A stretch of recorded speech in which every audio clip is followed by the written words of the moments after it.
सप्रेम नमस्कार. आपणा सर्वांचे सुनाई नादस उपमॉम ह्या यूट्यूब चॅनलवर खूप खूप स्वागत आहे. आजचा दिवस छान आनंदाचा जाओ, तुमच्या मनातल्या सर्व इच्छा पूर्ण होत याच तुम्हाला नवीन आणि मंगलमय दिवसाच्या शुभेच्छा. तर आजच्या व्हिडिओमध्ये आपलं घर नेहमी छान स्वच्छ आणि प्रसन्न कसे दिसेल तर त्याबाबत थोडंसं आपण डिस्कशन करणार आहोत. तर होतं असं, जेव्हा कधी आपला मूड नसतो किंवा आपला मूड ऑफ असतो, अस्वस्थ वाटत असतं, तर त्यावेळेस छान मस्तपैकी असं घरामध्ये धूप दीप जर लावली ना तर खूप असं छान प्रसन्न वाटतं. आणि सध्या ना पावसाळ्याचे दिवस आहे, तर पावसाळ्याच्या दिवसांमध्ये घरामध्ये मच्छर चिलटं माशा हे काही होऊ नये तर त्यासाठी अशी धूप म्हणा अगरबत्ती जर लावली ना तर घरामध्ये छान असा सुगंध पसरत असतो. तर झाडांजवळ सुद्धा अशा पद्धतीने ना अगरबत्ती लावली तर आपलं बाल्कनीचा जो एरिया असतो तर तिथेही छान सुगंधित वातावरण तयार होतं. आपल्याला फ्रेश अनुभव येतो. आपलं घर किती स्वच्छ असलं आणि आपलं मन जर आनंदी नसलं तर आपल्याला आहे ना थोडंसं अस्वस्थ वाटायला लागतं. तर घर स्वच्छ असेल तर आपोआपच आपलं मन आनंदी होतं आणि आनंदी मन होण्यासाठी ह्या सगळ्या गोष्टी करण्याची आवश्यकता असते. असं एकमेकांशी सांगड असल्यासारखं आहे हे. तर नेहमीच आपलं घर जर स्वच्छ आपल्याला राहावं असं वाटत असेल किंवा नेहमीच टापटीप नीटनेटकं घर राहावं असं जर आपल्याला वाटत असेल तर आपल्याबरोबर आपल्या घरच्यांना सुद्धा काही सवयी असणं फार गरजेचं आहे. तर त्या म्हणजे कसं की आपले जेव्हा लहान लेकरं घरामध्ये असतात ना तर त्यांना आपण काही गोष्टी सांगितल्या शिकवल्या किंवा आपण जे काही गोष्टी घरामध्ये करतो आहे त्याचं अनुकरणसुद्धा लहान लेकरं करत असतात. ते जेव्हा बघत असतात ना तर जेव्हा आपण साफसफाई जर करत असलो नेहमीच, जसा माझा अनुभव आहे की जेव्हा मी घरामध्ये साफसफाई टापटीपणा नीटनेटकापणा ठेवत असते ना तर त्यावेळेस किट्टू म्हणा बेबो तर छोटी आहे पण नेहमी ऑब्झर्वेशन करत असते आणि त्यामुळे जिथली वस्तू तिथे ठेवण्याची तिलासुद्धा सवय झालेली आहे. तर आपण जसं वागतो ना तसं लेकरं अनुकरण करतात आणि तसंच त्याचप्रमाणे घर राहत असतं. शेवटी लेकरं ते लेकरंच असतात. थोडाफार पसारा हा घरामध्ये होतच असतो आणि तो आपल्याला आवरावाच लागतो, नाहीतर मग त्याला घर थोडी म्हणतो आपण. आणि घर जर असेल तर तिथे थोडाफार पसारा असतोच. तर तो आवरणं नीटनेटका ठेवणं वस्तू जागच्या जागी लावणं हे आपण लेकरांना जसं शिकवतो किंवा लेकरं जसं आपलं बघतात तसं ते बरोबर शिकत चालतात.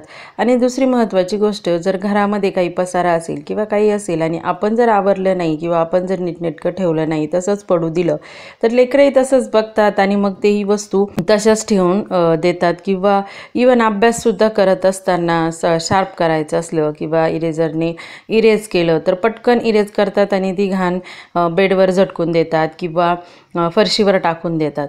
तर जर मुलं जर घरात जर अभ्यास करत असेल बेडवर तर खाली छान मस्तपैकी बेडशीट वगैरे टाकायचं, म्हणजे मग ते काही इरेज केलं किंवा त्यांनी काही शार्प केलं तर त्या बेडशीटमध्ये किंवा छोटंसं काही रुमाल वगैरे असेल असं त्यांना बसता येईल एवढा मोठा टॉवेलच्या एवढा, तर मग त्याच्यामध्ये पडतं आणि त्यांचा अभ्यास झाला की मग लगेचच तो रुमाल किंवा टॉवेल जे काही असेल तर तो उचलायचा आणि झटकून द्यायचा.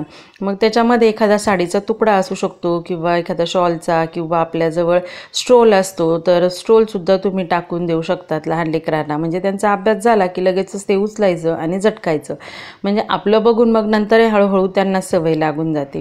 तर अशामुळे ना घर काय होतं स्वच्छ होत चालतं. आणि कुठली पण गोष्ट आहे ना एका वेळेसच आपण स्वच्छ करायला गेलो ना तर आपली दमछाक पण तितकीच होते.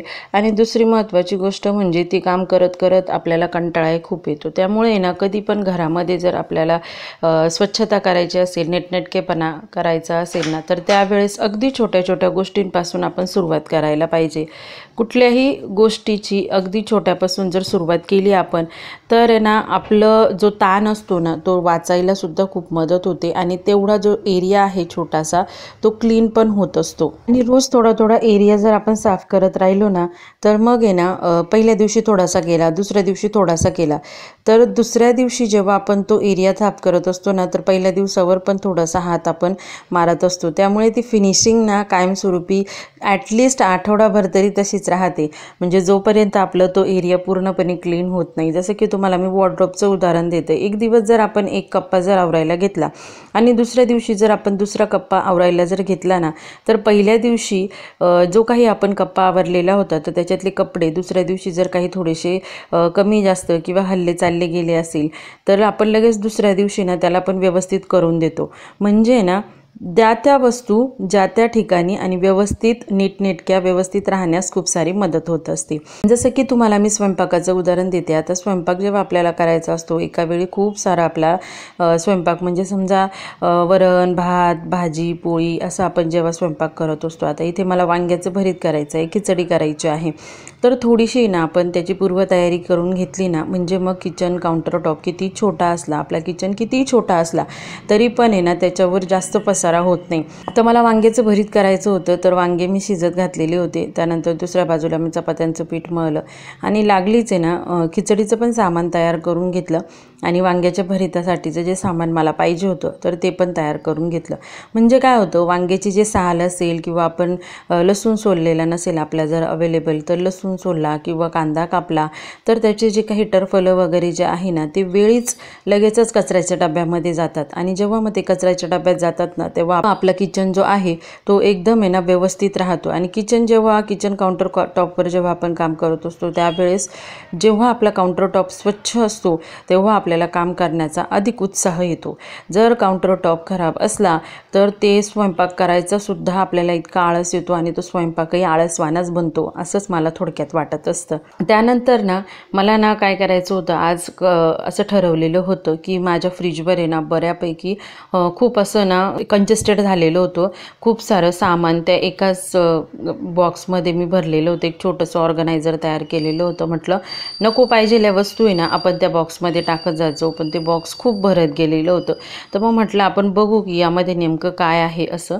तर त्यामुळे ना त्या ज्या वस्तू आहे त्या सगळ्या काढून घेतल्या आणि जो काही पसारा होता ना तो फ्रीजवरचा सगळा काढून घेतला। आता एका कटीत जर मी फ्रीजमधला आणि बाहेरचा दोन्ही पसारा आवरायला घेतला असता ना तर मला ते काम आटोपत खूप कंटाळा आला असता। त्यामुळे मग मी काय केलं, म्हटलं आज फ्रीजवरचाच पसारा सगळा आपण व्यवस्थित करून घ्यायचा आणि मी ना त्याच्यासाठी 2 ऑर्गनायझर तयार केले। म्हणजे जो माझा अगोदरचा होता तो एक ऑर्गनायझर आणि अजून एक दुसरा ऑर्गनायझर तयार केला। काय झालं, जेव्हा मी मॉलमध्ये गेले होते ना तेव्हा येताना मी एक खोकं घेऊन आलेले होते, तेलाच्या बॅग्सचंच खोकं असतं ते। तर म्हटलं याच्यापासून आपण एक अजून ऑर्गनायझर तयार करू, म्हणजे जे काही छोटे मोठे डबे जे आहे ना किंवा आपण काही किचनमध्ये तयार करत असतो, इवन आपल्या आहे ना चेहऱ्याची, म्हणजे माझ्यावरून मी तुम्हाला सांगते, माझ्या चेहऱ्याची एक मी छोटीशी पेस्ट तयार केलेली किंवा पावडर तयार केलेली आहे, डिटॅन पावडर। त्याचा मी व्हिडिओ आपल्या एका अगोदरच्या व्हिडिओमध्ये सांगितलेला आहे की मी कशी तयार केली। तर ते सुद्धा आहे ना आपण सहसा किचनमध्येच ठेवत असतो त्या पण गोष्टी, किंवा पूजेच्या काही गोष्टी असल्या, अगरबत्ती झालं किंवा आपण कापूरदानी लावत असतो तर कापूरदानीचा कापूर म्हणा किंवा कापूरदानी ही सुद्धा आपण ना किचनमध्येच ठेवत असतो। किंवा बऱ्याचशा अशा काही गोष्टी असतात की ज्या किचनशी रिलेटेड नसल्या तरी आपल्याला त्या किचनमध्येच ठेवायच्या असतात। तर मग त्याच्यासाठी ना एक मस्त म्हटलं ऑर्गनायझर तयार करू।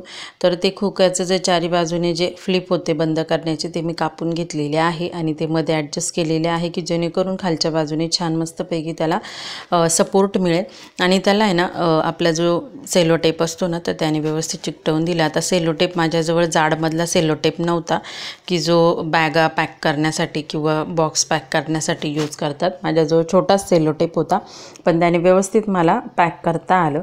आणि मग त्याला छान आहे ना आपल्याजवळ उशीचं कवर असतं ना, उशीचं कवर तुम्ही लावू शकता किंवा जर तुमच्याजवळ घोटीव पेपर वगैरे असतो ना तर घोटीव पेपर पण तुम्ही चिपकवू शकता आतल्या बाजूने आणि बाहेरच्या बाजूने। पण मग मी म्हटलं बेस्ट वे, आता कधी घोटीव पेपर आणायला जाऊ आणि कधी मग ते लावू आणि पुन्हा त्या कामाला मग वेळ होऊन जायचा, असंच बऱ्याचदा होतं। त्याच्यामुळे जे काही अवेलेबल आहे ना तर त्या गोष्टीचा उपयोग करायचा असं थोडक्यात मी ठरवत असते। मग ते उशीचं कवर होतं माझ्याजवळ एक पडलेलं, तर मग ते कवर त्याला छान मस्तपैकी लावून दिलं आणि दोन्ही ऑर्गनायझर एकदम मस्त तयार झालेले आहेत। आणि हे काय केलं, ह्यावेळेस मी यांना बोललं की पिन वगैरे लावू नये, आपण आहे ना स्टेपलर लावू त्याला। तर मग त्यांनी ना चारी बाजूने छान ते कवर लावलं आणि त्याला स्टेपलरने पूर्णपणे पॅक केलं, म्हणजे ज्यावेळेस ते खराब होईल पूर्ण खोका आणि ते बाहेरचं त्यावेळेस आपण ती डिरेक्टली फेकून देऊ आणि पुन्हा हवं असेल तर आपण पुन्हा नवीन तयार करू। मग त्यांनी ना छान सगळीकडून स्टेपलर मारलं आणि शेवटचा हा त्रिकोण उरलेला होता, इथे फक्त एक पिन लावलेली आहे आणि एकदम सुंदर असं ऑर्गनायझर तयार झालेलं आहे। आणि हे ऑर्गनायझर तुम्ही आता असं ठेवलं आहे ना असं पण ठेवू शकता किंवा आडवं पण ठेवू शकतात की ज्याच्यामध्ये तुम्ही बऱ्याचशा वस्तू किंवा छोटे छोटे डबे म्हणा किंवा काही तुम्हाला बॉटल्स वगैरे वाटत असेल तर तेही तुम्ही ठेवू शकता। तर मी अशा पद्धतीने ते फ्रीजवर आहे ना अरेंज केलेलं आहे आणि त्याच्यामध्ये ना माझ्याजवळ ना एकसारखे ना तुपाचे डबे होते छोटे छोटे, आणि काही मेथी पावडर वगैरे मी आणलेली होती, चंदन पावडर होती माझ्याजवळ, कापूर आहे, स्टेपलर आहे. तर ह्या बऱ्याचशा गोष्टी आहे ना त्या ठेवण्यासाठी ना खूप छान असं ऑर्गनायझर तयार झालं. इतके दिवस म्हणजे नुसतं असं कोंबल्यासारखं पडलेलं होतं, पण आता एक व्यवस्थित नीटनेटकेपणा त्याला आलेला आहे. त्यानंतर आपल्या घरामध्ये ना लाईट वगैरे गेल्यानंतर आपण बऱ्याचदा हे असे मेणबत्ती वगैरे लावत असतो, तर त्या मेणबत्त्या पण एका बॅगमध्ये, कागदी बॅगमध्ये पडलेल्या होत्या. तर मग माझ्याजवळ एक पाऊच होतं, त्या पाऊचमध्ये ते सगळं मस्तपैकी भरलं आणि अरेंज केलेलं आहे. तर त्यामुळेच अशा छोट्या छोट्या गोष्टींपासून जर आपण अरेंज केलं तर अगदी पावसाळ्यातसुद्धा आपलं घर स्वच्छ, नीटनेटकं आणि टापटीप राहण्यास मदत राहते. आणि ऑर्गनायझरमुळे वस्तू तर जागच्या जागी राहतातच. तर बघा, तुम्हाला हे ऑर्गनायझर आवडलं की नाही मला कमेंटमध्ये नक्की सांगा. आणि व्हिडिओ इथेच थांबवते. तुम्हाला व्हिडिओ जर आवडला असेल तर व्हिडिओला एक लाईक करा. अशा पद्धतीचे छान छान व्हिडिओ आणि आयडिया तुम्हाला सांगण्याचा प्रयत्न करत असते. आणि आपल्या चॅनलवर जर नवीन असाल ना तर चॅनलला नक्की सबस्क्राईब करा बरं का. तर तुम्हा सर्वांचे पुन्हा एकदा खूप खूप खूप आभारी आहे. आपल्या चॅनलला खूप छान आणि व्हिडिओला सुद्धा प्रतिसाद मिळत आहे. पुन्हा भेटू एका नवीन व्हिडिओमध्ये. Bye bye, take care.